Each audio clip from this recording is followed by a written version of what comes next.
tiene que pasar antes, vender lo que pueda, y ahí viene la violencia económica, ¿no? Después de otro tipo de violencia, la violencia física, viene la violencia económica, además del abandono. El tercer momento de la metamorfosis de Fernanda se caracteriza por dos impulsos. Uno la motiva a huir, así que le pide a Julio que como pago por su lealtad le compre un viaje a Japón que otorga la universidad a estudiantes sobresalientes. Ella decide no irse y se queda en su ciudad encerrada en un hotel. Ahí se da la oportunidad de ser libre, de tener sexo con un desconocido, de buscar su propia satisfacción. Aunque no abordó el avión, este viaje de Fernanda fue crucial para transformarse en la mujer que termina odiando la representación de lo femenino que se empeñaba en observar, camuflándose con la imagen de perra sumisa. Podemos pasarla aquí. Aquí ya comienza a haber un cambio muy evidente en la forma en que ella se concibe, incluso como animal o como perra, pero vean cómo ella se refiere a sí misma como un animal hostil, ¿no? Dice, soy un animal hostil, no soporto esas mamadas de andar todos en cardumen, de la familia feliz que sale de viaje en autosardina, de traer un perro de noche y de día, buscándole a un trasero, de tener quien me vigile y sepa dónde anda. Aquí ya se nota en el discurso también una transformación de Fernanda. Bien, ok, vamos a avanzar. Bien, esta transformación radical, como bien lo observó Cristina Rivera Garza, tiene que ver también con la forma en que Fernanda hace uso del lenguaje. Veamos cómo después del tercer momento de la metamorfosis, en esta ocasión de una fiesta de la universidad, ella recuerda una confrontación que tuvo con Julio con respecto a una de las letras de hip hop que le gustaban a este. Nótese el contraste entre una y otra. Pasamos a la siguiente. Aquí. En la primera cita, Julio está practicando para cantar también letras de hip hop.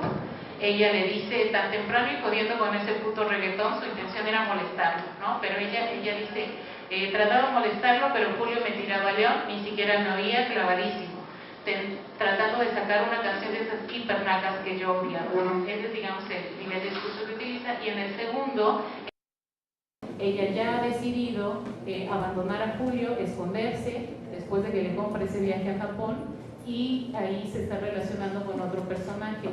Ella dice, no sabía que me saliera también el hip hop, nunca juego, para mí eso es cosa seria, pero acabarlos es tan fácil como abrirle a tu hermana las piernas. Eso lo está cantando Fernanda. Entonces ahí está la metamorfosis, pero si ven, no es una transformación hacia lo positivo, sino que se asimila con la violencia masculina. Seguí embarrándole mis movimientos al colombiano mientras recordaba que por ese verso había tenido una muy seria discusión con Julio. Y dice, pinches letras misóginas.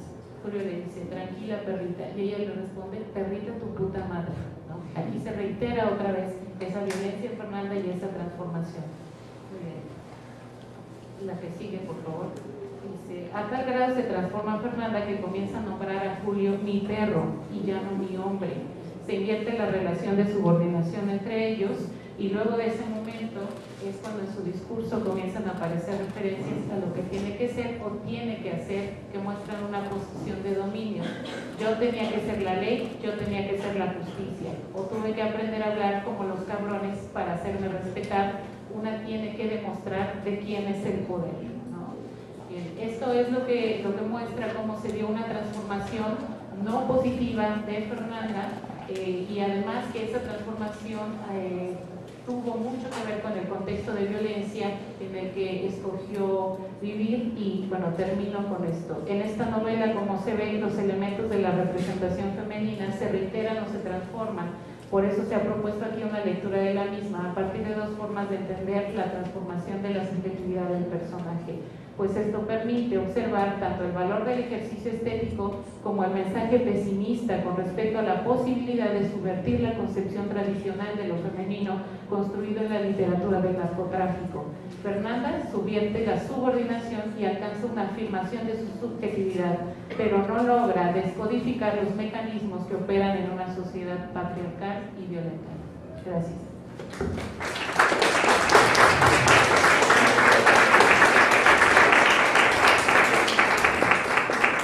Gracias, señora. Trabajo. Ahora continuamos con Gabriela Valenzuela, quien es licenciada en traducción y maestra en letras mexicanas por la UNAM, tiene el doctorado en letras modernas por la Universidad Iberoamericana.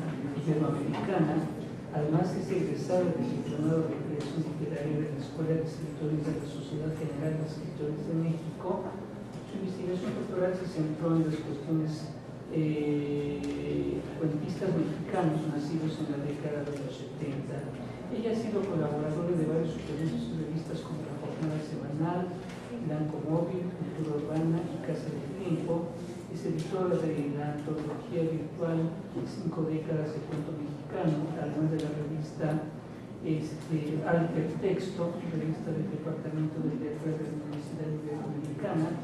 Desde 2005 es profesora investigadora de esta universidad, está adscrita a la Academia de Creación Literaria y al CEI, evidentemente. Bueno, Gaby nos va a presentar su trabajo que se llama Las mujeres investigan mejor, nuevos roles femeninos en la narrativa policíaca contemporánea en México. Gaby, muchas gracias.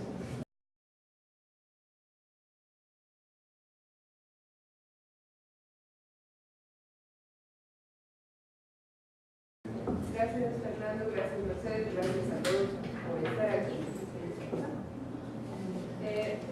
Este trabajo que les voy a presentar hoy tuvo origen en una cuestión un poco curiosa, que fue al darme cuenta de que mis alumnos cada vez más escribían novelas policíacas en las que había detectives mujeres, particularmente detectives mujeres.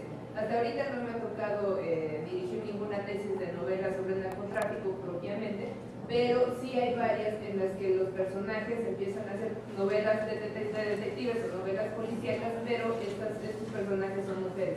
Entonces, vamos, me llamó la atención porque yo había visto que estaban empezando a aparecer novelas con esta temática de escritores, digamos, publicados por Grijalvo, por Planeta, por otras editoriales, y que estos alumnos míos que estaban haciendo estas novelas nunca habían leído a estos otros escritores. Entonces me llamó la atención la coincidencia y quiero profundizar en el trabajo de investigación como una cuestión quizá generacional, como una preocupación de la época también, y como al final de cuentas el contexto en el que estamos viviendo de, digamos, ruptura de la creencia o de la fe en los cuerpos policíacos está llevando a estas utopías, entre comillas, que pueden resultar estas novelas policíacas. Bien. ¿Cómo y cuándo pasó a considerarse la narrativa detectivesca un subgénero aceptado de la literatura popular? Pregunta Phoebe James en su libro Todo lo que sé sobre la novela negra. Quizá la razón principal de su auge, junto con la aparición de la figura de los detectives en los cuerpos policíacos en las ciudades, fue el crecimiento de la clase media en las sociedades industrializadas del siglo XIX, conformada ya por profesionales que no ejercían trabajos manuales, como médicos, abogados o comerciantes, lo que trajo pronto la popularización de productos de consumo que podían ser adquiridos en sitios cada vez menos especializados. Las novelas por entregas y los periódicos son solo dos ejemplos de ello. Por el mismo tiempo, y debido al crecimiento de los centros urbanos derivados de este mismo auge industrial, la Policía Metropolitana de Londres deja de ser un cuerpo voluntario y se convierte en la primera organización policíaca gubernamental profesionalizada, dentro de la cual surge en 1842 el Departamento de Detectives, cuna de origen del personaje clave de este tipo de novelas. Es por muchos conocido que el que sentó las bases para la creación de las historias de misterio fue Edgar Allan Poe, aunque él no solía definirse como un escritor de historias detectivescas. Arthur Conan Doyle, obviamente el creador de Sherlock Holmes, sí reconocía la influencia del escritor norteamericano, y su personaje era el claro sucesor de Auguste Dupin, el detective de Poe. A sus nombres hay que agregar una lista enorme que va desde G.K. Chesterton, Charles Dickens, Agatha Christie, Dorothy L. Sayers, hasta Graham Greene, Patricia Highsmith, Truman Capote, Dashiell Hamilton, Clancy, Josephine Day, entre cientos, verdaderamente cientos más, y eso sin mencionar a todos los que han escrito en Latinoamérica. A reserva de tener que profundizar más en los orígenes y etapas de evolución de la novela de detectives, Phoebe James, que es una popular escritora británica de novelas policíacas ya cercana a los 80 años, Resume lo que a mi juicio es la esencia del por qué gustan tanto este tipo de novelas. En todo lo que sé sobre la novela negra, da cuenta de los orígenes del género, pero también indaga en lo que representa la figura del detective en el imaginario colectivo. Y dice: la narrativa detectivesca pertenece a la tradición de la novela inglesa que ve el crimen, la violencia y el caos social como una aberración y el orden como la norma por la que luchan todas las personas razonables, y que confirma nuestra creencia, a pesar de las pruebas que demuestran lo contrario, de que vivimos en un universo racional, comprensible y moral.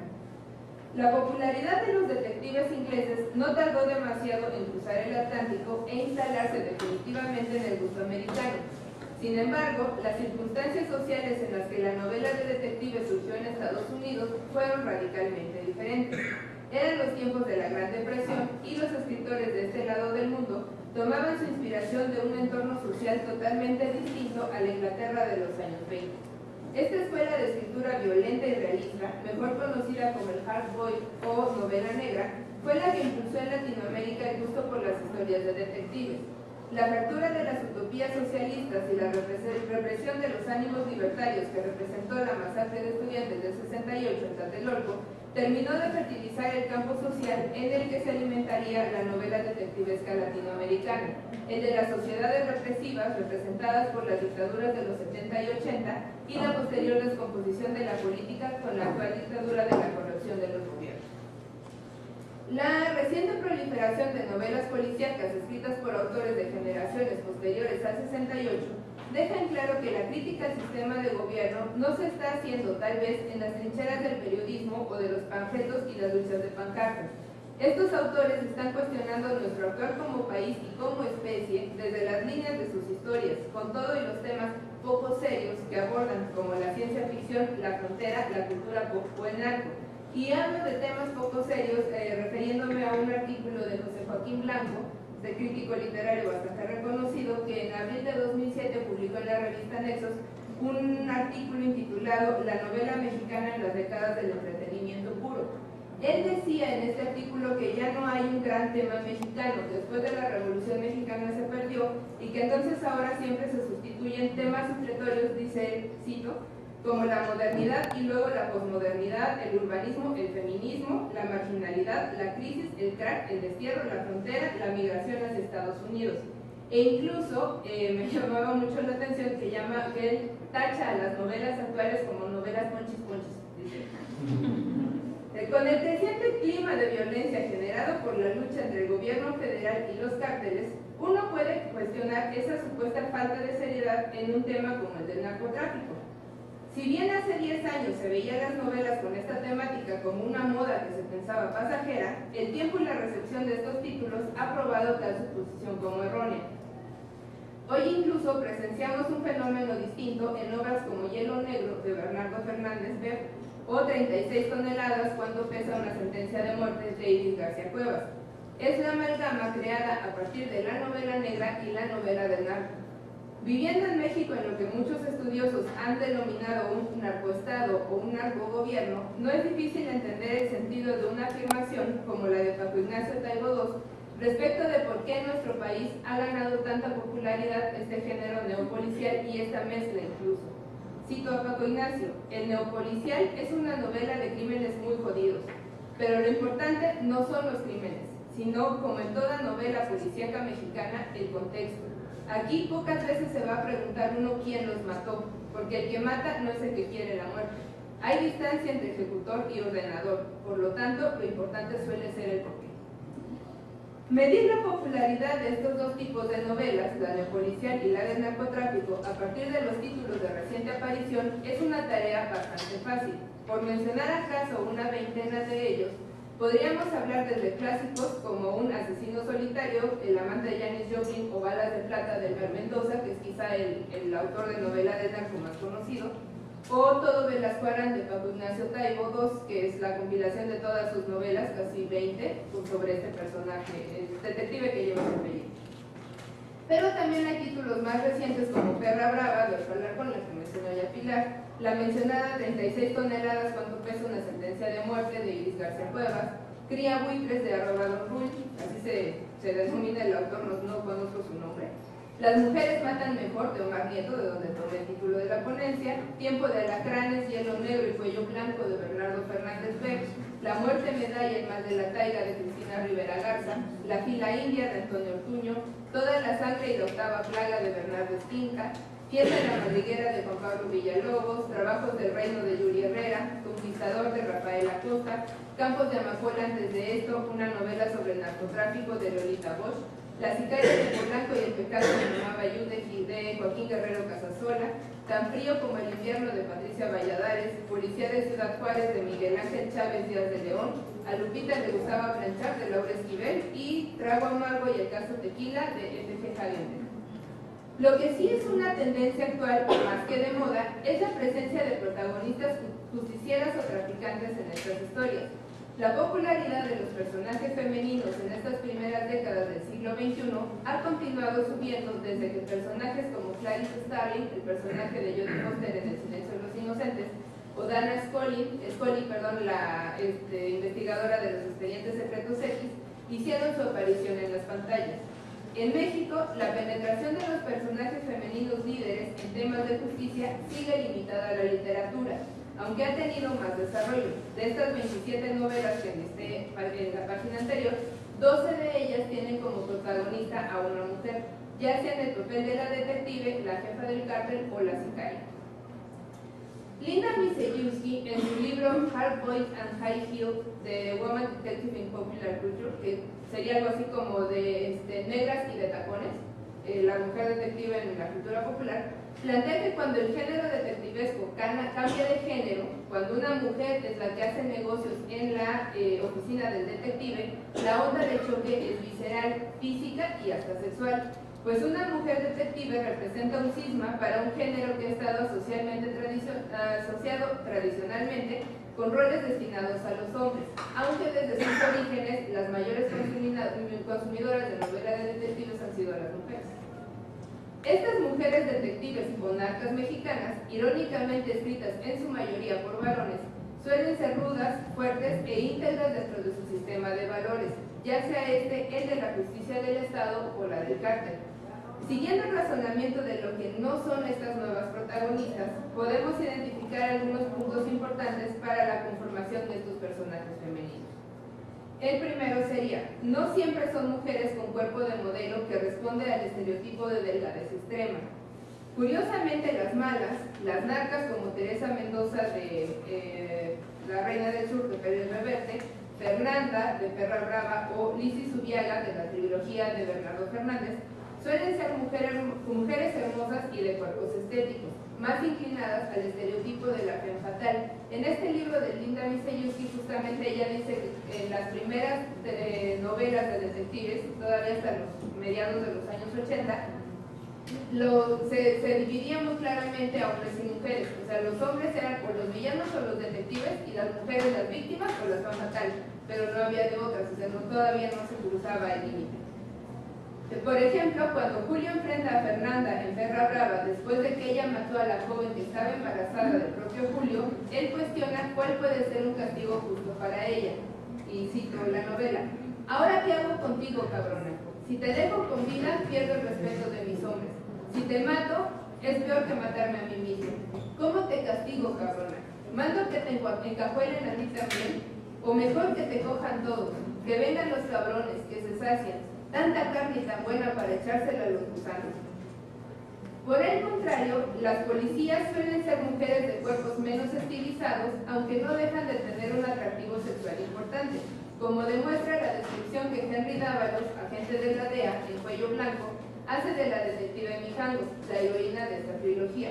Y la cito: "Hoy vino a verme la gorda más hermosa del mundo, World Cutest BBW. ¿Sabe qué es una BBW, doctor?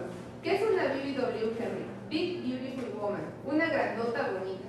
Es una categoría porno, fotos de gordas, enormes, celulíticas, pero siempre con un rostro angelical. Toda mi fascinación. Y hoy vino a verme mi sueño, Doc. La BBW más hermosa del mundo, o de México al menos. Era agente de la policía judicial hasta hace poco. Nos habíamos conocido en El Paso durante una extradición. ¿Me recuerdas?", preguntaba. "Nos conocimos en Juárez". Claro que la recordaba, contame. Su piel clara, el cabello castaño, los ojos enormes, ¿cómo olvidarlo?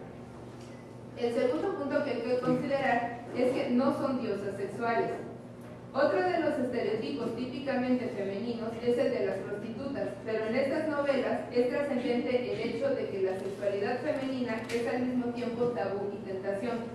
Por ejemplo, en Cuello Blanco, cuando Óscar Suárez, corredor de bolsa que será después testigo protegido de la DEA, y Lizzie Zubiaga están en los prolegómenos de un encuentro íntimo, unas monedas caen del bolsillo del hombre y un comentario suyo basta para desatar la furia de la reina del narco. Sí, unas monedas se deslizaron fuera del bolsillo de Suárez, cayeron al suelo ruidosas. ¿Qué es eso?, preguntó ella entre gemidos. Sintiéndose poseído por el espíritu de Robert Mitchum y con la mejor voz de detective duro que pudo imitar, Suárez dijo: «Es tu propina, muñeca». No había terminado de decir la última palabra cuando Lizzie se levantó furiosa. «Eres un pendejo, animal». Suárez intentó calmarla, solo recibió puñetazos y una bofetada. «Espera, Lizzie, ¿no me dijiste que tu fantasía era ser prosti?». Ella ya no lo escuchaba, abotonó apresuradamente su abrigo y salió a toda prisa. Y el tercer punto es que suelen evitar las características femeninas, tanto físicas como emocionales. Sabemos bien que los cuerpos policíacos no suelen ser el medio en el que más se defienda la igualdad de género, sobre todo en México. Incluso, no es de extrañar que los agentes del orden perciban a sus compañeras como débiles y hasta inútiles, razón por la cual las mujeres policías deben esforzarse todavía más por estar a la altura.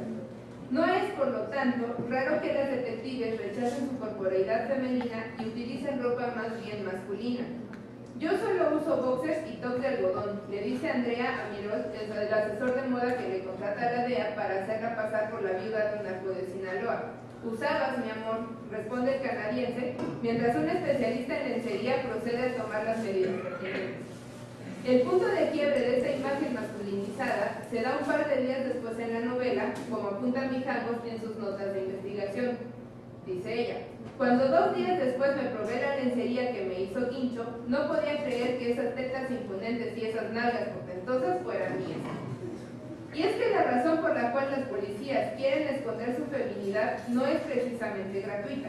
En el libro ya referido, Lisa Miseyuski dice que las heroínas imaginadas según los gustos de Grafton, Cornell y Sara Paretsky, que son todas escritoras de novelas policíacas, son mujeres que aman y duermen con hombres, pero también enfrentan un sexismo terco en sus campos, hombres abusivos sin medida en el mundo y patrones de violencia que a menudo se dirigen a las mujeres. Así las cosas, las mujeres de estas novelas policíacas suelen ser muy masculinas, casi una contestación al modelo femenino de las representaciones patriarcales. En cierta medida, explica Miseyuski, la mujer investigadora siempre será un reclamo a los modos tradicionales y hasta físicos de imaginar tanto a las mujeres como a los detectives. Incluso una de las características que más define a estas protagonistas es, como decía antes, su integridad para con su sistema de valores, ya sea el de la justicia o el del crimen, a diferencia de los varones que la rodean, que suelen encarnar las debilidades humanas, las tentaciones de la carne o el dinero, o en otras palabras, la corrupción del hombre, como prueba la descripción que se hace del Seco Ponce en Cuello Blanco. El Seco Ponce, el policía judicial de chiste, prepotente, corrupto, inepto y culero.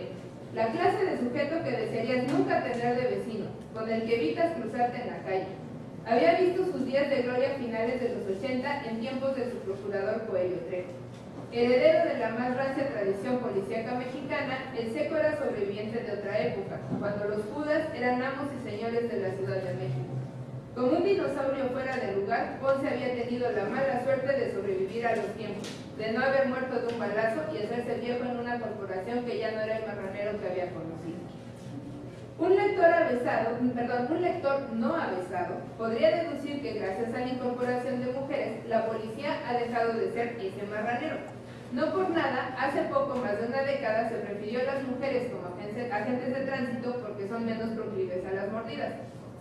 Si bien hay una tendencia considerable a recurrir a las protagonistas mujeres en series y novelas de corte policíaco, los detectives y las narcotraficantes son casos interesantes y excepcionales, y porque así son dibujadas es que interesan más.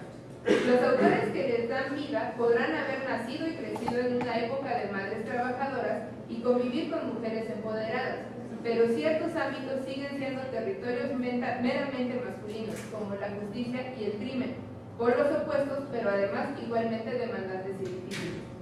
Las protagonistas de estas historias son mujeres extraordinarias, pero de ninguna manera son la regla. No por nada, en el imaginario popular actual, la imagen de una mujer que sea esposa, madre de familia y magistrada de un tribunal superior de justicia parecería una contradicción. Hasta la propia Lisa Miseyuski advierte sobre esta tentación de pensar que las cosas están cambiando solo porque estos personajes son tan populares, cuando nos dice: los personajes de Scully, Starling y Scarpetta, con sus asociaciones con el FBI, no son medidas usuales de un cambio social, pero son buenas medidas de la fantasía social. En este caso, una fantasía sobre el lugar de la mujer en los altos niveles de la Procuración de Justicia. Muchas gracias.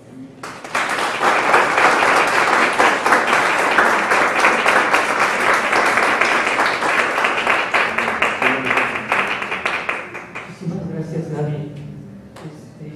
Bueno, pues todos los trabajos de acá siempre son muy estimulantes para llegar a la casa y ponerse a leer lo que ellos nos han sugerido acá.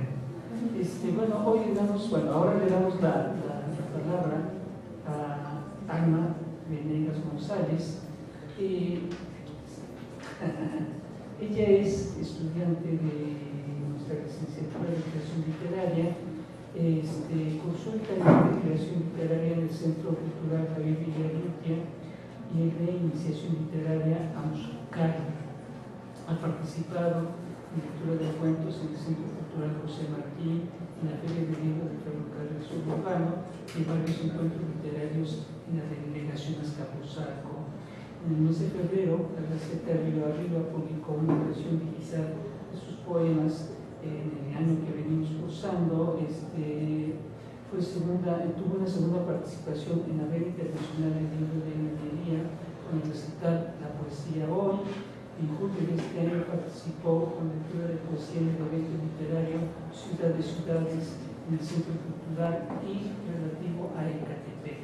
Actualmente cursa el noveno semestre de esta licenciatura y es becaria de la profesora Iliana Ruth de Zubeta en el proyecto Identidad en Género por el periodo de febrero del 14 y febrero del 15, y ella nos va a presentar el trabajo Intertextualidad en la novela de Mighty Sex. Hagamos la palabra.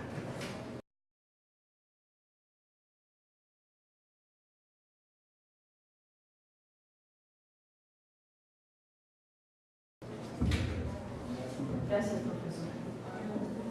Nada más quiero comentar que este texto se deriva del proyecto de investigación en el que estoy participando con la profesora Iliana, que se llama Identidad sin Género.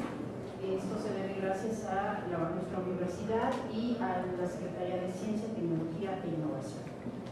Intersexualidad en la novela Middlesex de Jeffrey L. Cummings. Según el hombre antiguo, el origen del mundo y el de los humanos se debió a la intervención de poderes superiores de tipo divino y no por una génesis natural. En consecuencia, el hombre idealizó a un ser andrógino que podía generar vida a través de sí mismo. Sin embargo, con el paso del tiempo, el valor de este ser sufrió una metamorfosis que puede distinguirse entre el plano real y el mítico. Por un lado, en las civilizaciones arcaicas, lo andrógino significaba un estado elevado de la naturaleza y de lo divino. Por ejemplo, se ha encontrado que muchas de las culturas coinciden en bilogamias primordiales, es decir, un agente que por sí mismo se desdobla para reproducirse. Así también, estas culturas representaban a la mayoría de sus dioses con sexo ambiguo o con elementos de ambos sexos perfectamente marcados a los cuales le rendían culto. Por el otro lado, en el plano real, un hermafrodita de carne y hueso era considerado un monstruo. María del Cor, en su libro Hermafrodita, menciona que si un bebé nacía con esas características, era abandonado inmediatamente, por ser considerado contra natura, maléfico y horroroso. Y si se descubría su sexo ambiguo en la pubertad, se le condenaba a muerte. Con estos niños y jóvenes, la comunidad veía reflejado el enojo de los dioses, por tanto, se sentía amenazada. Un hermafrodita se reconocía por tener los dos órganos sexuales o al menos de dos, uno completo. Afirma Jan Lewis que los hermafroditas, cito, se manifiestan a veces bien bajo la forma de una ambigüedad sexual anatómica en la que solo uno de los dos sexos está por otra parte perfectamente desarrollado, bien bajo la de una normalidad que afecta solo a los órganos externos, apareciendo entonces el verdadero sexo en el momento de la pubertad. Termina la cita. Actualmente el término de hermafrodita se ha cambiado por el de intersexual, debido a que el término original es confuso, engañoso e insensible, según se menciona en la página de la Biblioteca Nacional de Medicina de Estados Unidos. Asimismo, define intersexual como un grupo de afecciones donde hay una discrepancia entre los genitales internos y externos, los testículos y los ovarios. La ventaja hoy en día es que los intersexuales son tratados por especialistas mediante apoyo psicológico y cirugías. Aunque anteriormente el médico reconstruía el órgano adecuado en función a la educación del paciente, es decir, si había crecido como niño o niña. Desde hace algún tiempo, afortunadamente, ya se involucra al paciente en la toma de decisión en cuanto a su identidad final o si es que decide no operarse. Además de que se les brinda información detallada sobre las últimas investigaciones y las futuras consecuencias a los involucrados. En lo concerniente a la literatura, en especial en los mitos griegos, los escritores se apropiaron de esta figura para crear personajes con características andróginas divinas. Un clásico es Platón, quien retoma este ser como figura de perfección. Así también, el escritor Eugenides Jeffrey retomó al hermafrodita para su novela Middle Sex, que mereció el premio Pulitzer 2003, en donde el protagonista salta de un ser que se avergüenza de su cuerpo a un andrógino que representará la unidad perfecta del pasado, en una época que se transforma, en pleno siglo XXI. Para empezar, conoceremos al andrógino de Platón, que en el diálogo El banquete del amor describe de manera amplia e interesante a estos seres compuestos. Cito: todos los hombres tenían formas redondas, la espalda y los costados colocados en círculo, 4 brazos, 4 piernas, 2 fisonomías unidas a un cuello circular y perfectamente semejantes, una sola cabeza que reunía estos dos semblantes opuestos entre sí, 2 orejas, 2 órganos de la generación y todo lo demás en la misma proporción. Marchaban rectos como nosotros. Para caminar, se apoyaban sucesivamente sobre sus 8 miembros y avanzaban con rapidez mediante un movimiento circular. Lo relevante es el significado que Platón, por medio de Aristófanes, le da a este ser. El discurso de Aristófanes es el siguiente. Cito: el sol produce el sexo masculino, la tierra el femenino, y la luna el compuesto de ambos, que participa del sol y la tierra. De estos principios recibieron su forma y su manera de moverse, que es esférica. Termina la cita. Estos seres tenían una inquietud desbordante, tanto que se atrevieron a escalar el cielo para pelear con los dioses. Estos pensaron cómo castigarlos, y tras un debate, Zeus decidió no eliminarlos como en otro tiempo lo hiciera con los gigantes. Solo convino en separarlos en 2, con el fin de mermar sus fuerzas. De esta manera, aumentaría el número de sirvientes que le rindieran culto y sacrificios. Después de esta separación, Apolo cosió y pulió sus heridas, dejando solo una abertura, que se llama ombligo, y algunos pliegues en el vientre como recordatorio del castigo. Estos nuevos seres, ya como mitades independientes, buscaban su otra mitad, y cuando se encontraban, ambas se abrazaban deseosas de formar su antigua unidad. Cito: con un ardor tal que abrazadas perecían de hambre e inanición, no queriendo hacer nada la una sin la otra. Cuando una de las mitades perecía, inmediatamente la otra buscaba una nueva mitad. Más adelante, Zeus se dio cuenta que la raza se extinguía, pues no tenía forma de reproducirse, y para repararlo modificó el lugar de los órganos sexuales. De atrás los pasó a la parte interior.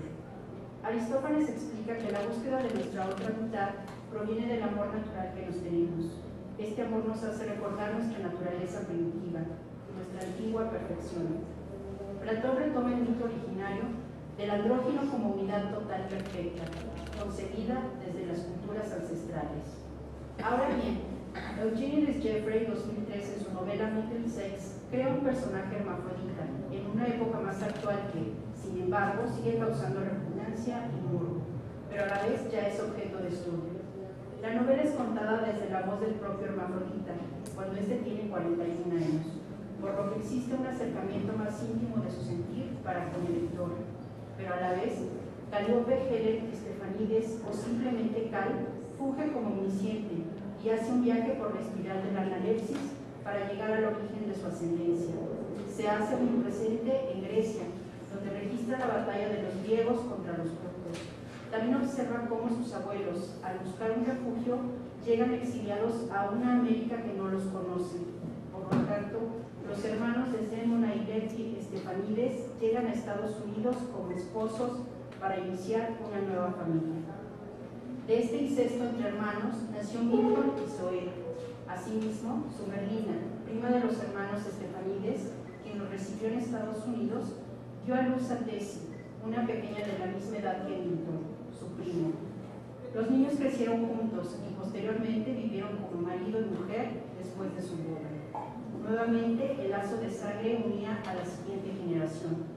Así nació Calíope, quien fue educada como una niña normal, con amigas, compras, escuela y chicos.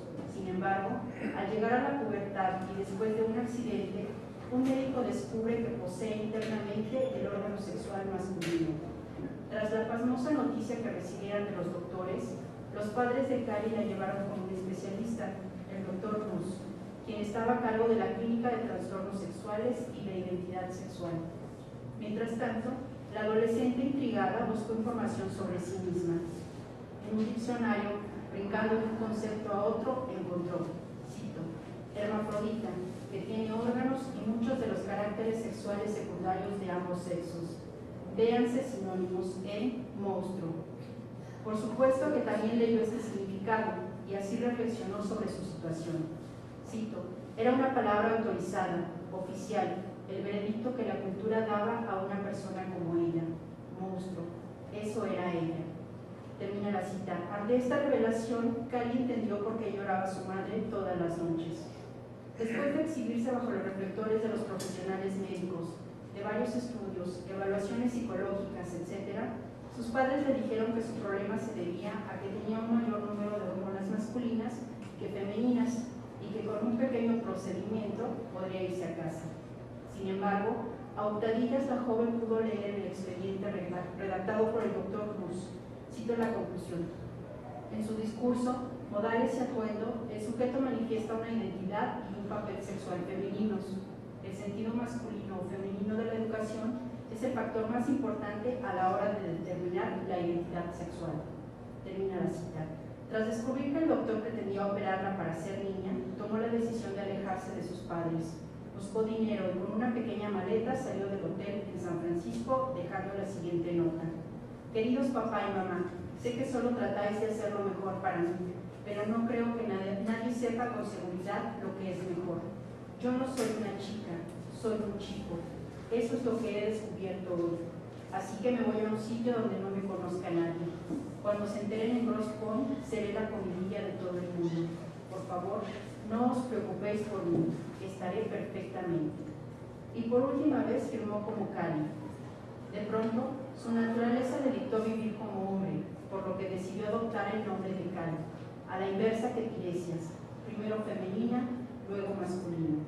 Entonces, Cal aprendió a vivir con su nueva identidad. Tras varios altibajos, las circunstancias lo llevan a trabajar en el 69ers, un lugar en donde los espectadores pagaban por ver cuerpos que representaran sus fantasías sexuales. Sexos mezclados, mujeres con pedúnculos delgados y afilados, u hombres lampiños que parecían mujeres. Y así, Cal apareció en el cartel del 69ers, anunciado como el dios hermafrodito, mitad hombre, mitad mujer. El escenario eran las aguas tibias de una alberca rodeada de calinas oscuras, provista con cortinas, que se habían a depositar una moneda. De esta manera, Cal va a representar cada día la metamorfosis de Ovidio. Dentro del agua, Salmacis y Hermafrodito se hicieron uno. Era figura doble, y no podían ser llamados ni hombre ni mujer. Cal es el resultado de la petición de venganza de la ninfa Salmacis. Cito, ordenadlo así, dioses, y que ningún día se separe a este de mí, ni a mí de este. Termina la cita. En este lugar, Cal conoce a Sora, otro intersexual que está muy documentado sobre el tema. Tras varias pláticas y muchas explicaciones, Cal ya no se siente solo con su problema, porque Sora le habla del ser perfecto de Platón, de los navajos y sus bardaches que cambian de sexo, etc. Más tarde, cuando Sora le confiesa que está escribiendo un libro que llamará El Hermafrodita Sagrado, Cal le pregunta que por qué quiere hablar de ellos a todo el mundo, a lo que Sora responde con mucha seguridad. Cito: porque nosotros somos lo que viene después. En cuanto al discurso médico, se sugiere que la causa de la alteración del quinto cromosoma de Cal pudo haber sido por la unión sexual entre parientes de sangre. Como ya sabemos, sus abuelos eran hermanos. Posteriormente, ella es hija de primos carnales. Pero el secreto de los hermanos estefanides solo fue revelado sobre Lina, y como los padres de Cal negaron antecedentes, el doctor Luz veía en Cal un caso muy raro. Este secreto no contado arrastraría a los esposos Leti y Desdémona a lo largo de toda su vida. Finalmente, tras un operativo en el 69ers, Cal regresa a su casa justo para enterarse de la muerte de su padre. Cal es bien recibido por su madre y hermano, quienes un tanto confusos por la situación y por el nuevo aspecto de Cal, le confirman su amor. Cuando Cal se enfrenta a Desdémona, esta le narra la vieja leyenda que le contara a su madre. Cito: en el pueblo, hace mucho tiempo, había niños que parecían niñas, y luego, a los 15 o 16, se convertían en chicos. Termina la cita. Y le asegura a Cal que su cambio se debe a una cuestión genética, y que esto sucedía en los pueblos pequeños donde se casan entre parientes, y que ella era la única culpable. Así, le revela el parentesco que tenía con Lefty. Así que tenemos en Cal al ser andrógino, porque es el narrador que se nos presenta incluso desde el vientre materno, cuando está presente en la fecundación de su hermano mayor. Así también revive una odisea desde sus abuelos griegos hasta llegar a 8 décadas después. Por ello, Cal es el narrador omnisciente, es el Dios, es el que lo sabe todo. Hacia el final de la novela, Cal demuestra que está en paz con su alma y que acepta su cuerpo, porque logra sobrellevar sus dos identidades y, sobre todo, porque su familia acepta el cambio físico de mujer a hombre. Sin embargo, gozarán de las dos identidades en un mismo cuerpo, porque Cal nos revela, cito: Cali surge en mi interior llevando mi piel como un vestido amplio. Cali florece de vez en cuando con sus actitudes o sus manías femeninas, pero también ahí está Cali, el hombre que se mira al espejo, de pelo ondulado y fino bigote, y que no puede ser llamado ni hombre ni mujer. Asimismo, conforme iba pasando el tiempo y él tenía mayor información del tema de los intersexuales, nos dice acerca de su cuerpo. Cito: la vergüenza de no tener un cuerpo distinto a los demás se disipaba, la sensación de ser un monstruo desaparecía. Por todo esto, Cal va a ir construyendo poco a poco su estado de perfección, tal y como escribiera en la nota que dejó a sus padres: estaré perfectamente. El final de la historia es abierto porque ya no vivimos la experiencia de Cal al regreso a casa. El autor decide dar prioridad al pasado, al génesis del andrógino y a la historia de su familia. Por ello concluyo armando mi propio final. Cal no se somete a ninguna cirugía porque va a representar la unidad total perfecta de Platón, o quizá más atrás en el tiempo, al ser andrógino que podría generar vida por sí mismo. Una nueva generación llamada intersexual está gestando la nueva identidad sin género del siglo XXI, como se puede ver en Middle Sex, y como se augura, será la identidad del futuro. Gracias.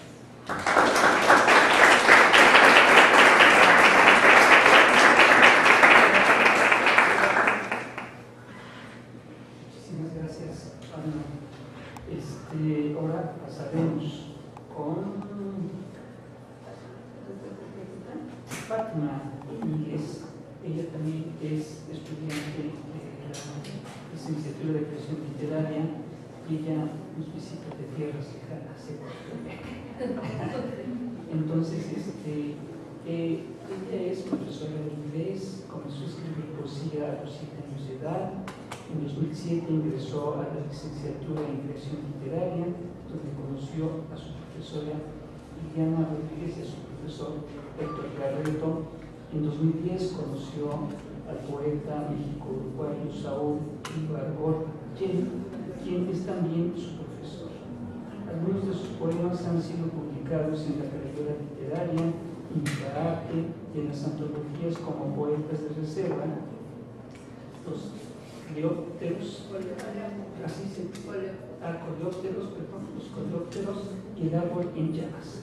Ha participado en recitales de poesía dentro de las instalaciones del Metro de la Ciudad de México y en la Feria Internacional del Libro de Palacio de Minería. Fátima nos va a presentar el trabajo Feminidad y temas hawaianos en la poesía.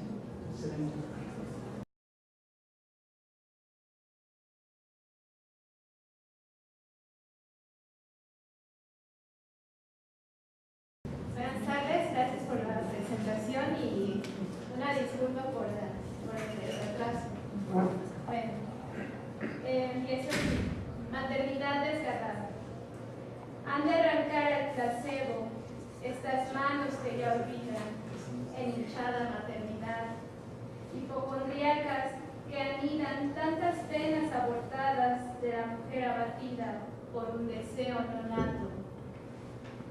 Es muda, infantil bocina, un bocadito del útero. Es fantasma y real niña. Odiosa es tu primavera, es tu hambre, roja boquita. Aborrecible deseo, tu desgarrado carisma, párpados de tierna rosa, sangrienta analogía. La pereza de tus manos, que me ayuden tus uñitas, rompe la alucinación, que se suicide la vida. Parto cultural.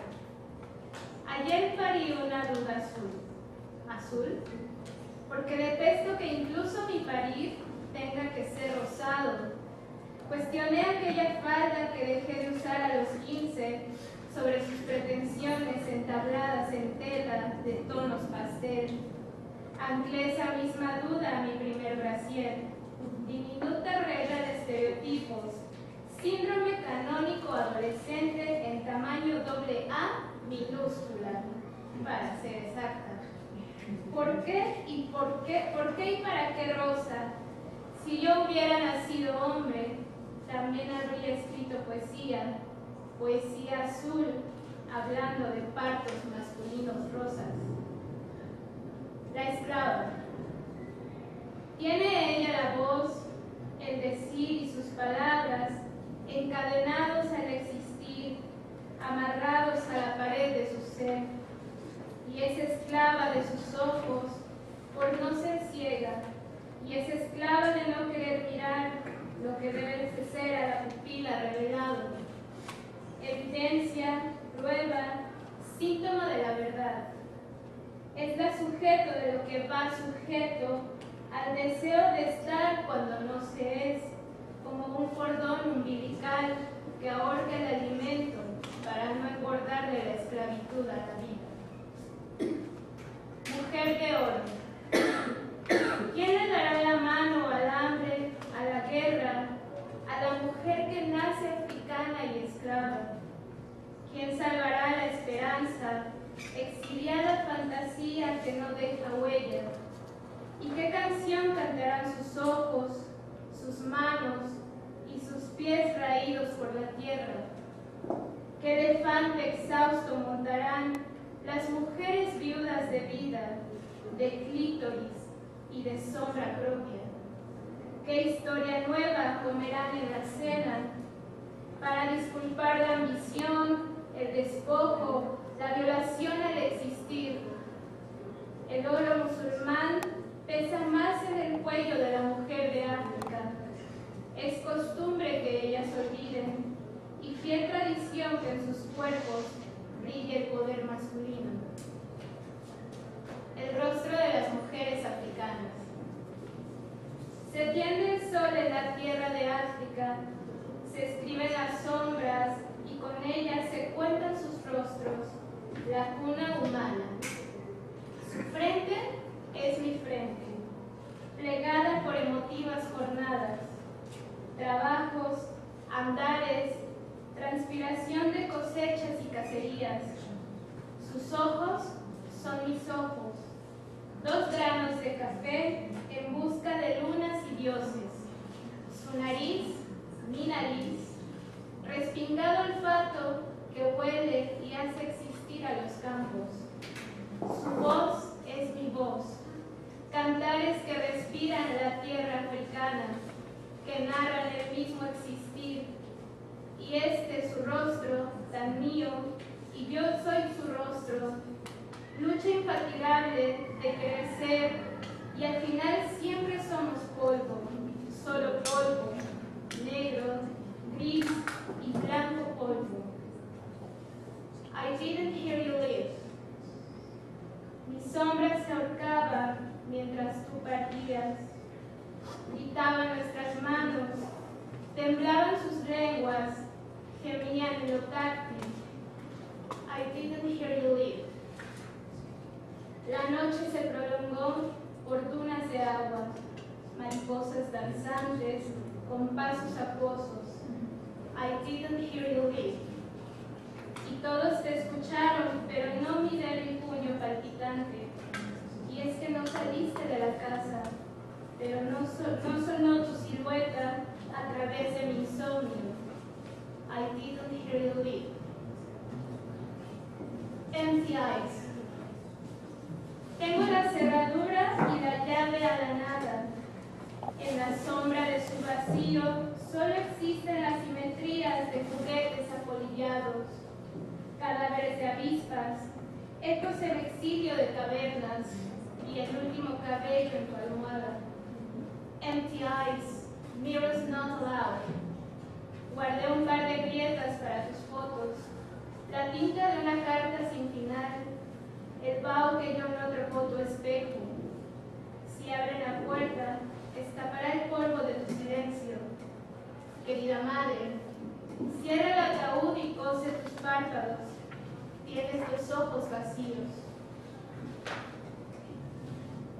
2 puntos.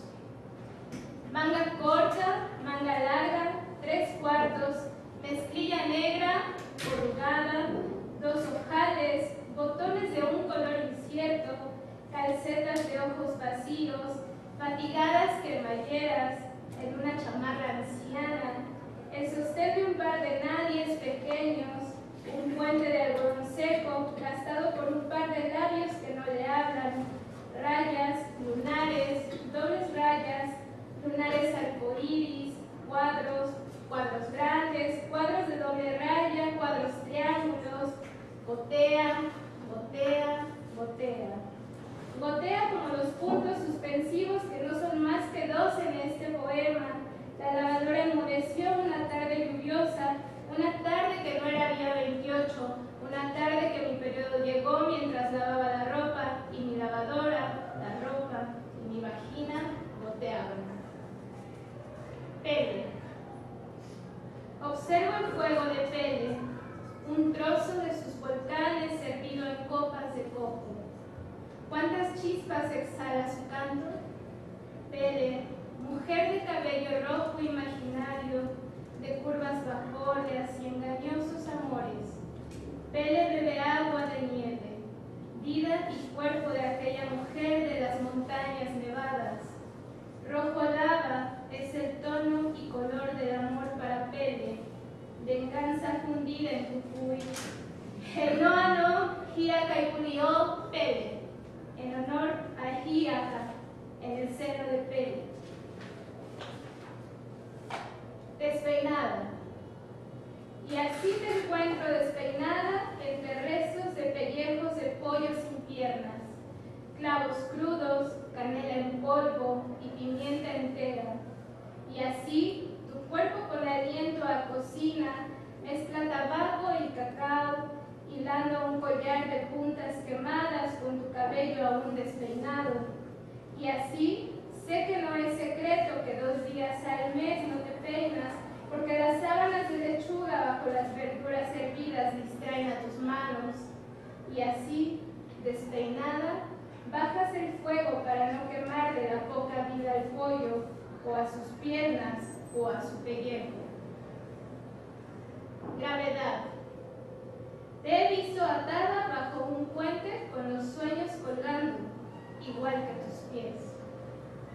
Ave, animal con antigravedad instalada. Sostén, parecido al ave, este pretende instalar antigravedad. Hormiga, aretes negros del pasto. Amipúeo.